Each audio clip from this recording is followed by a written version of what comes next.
A major legal controversy has erupted in Karnataka over the appointment of senior IPS officer Dr M.A. Saleem as the in-charge Director General and Inspector General of Police.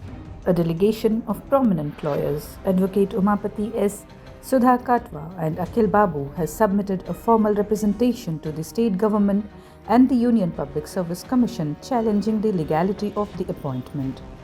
The lawyers argue that the appointment is in clear violation of Supreme Court directives laid down in the landmark Prakash Singh versus Union of India case of 2006, which prohibits acting or in-charge DGP appointments except in rare and exceptional circumstances.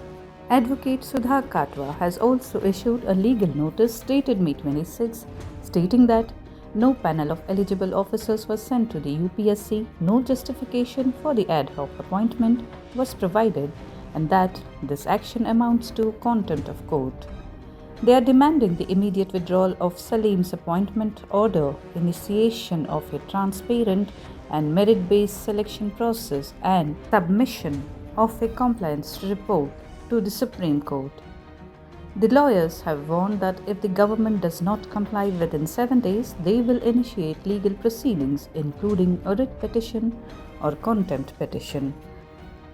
Dr M.A. Saleem, currently serving as DGP of CID, Special Units and Economic Offences Bengaluru, was given concurrent charge as the State Police Chief following Alok Mohan's retirement on May 21st. The government has hinted that Saleem could be confirmed as full-time DGP after 2 months, but legal hurdles now cast uncertainty on that plan.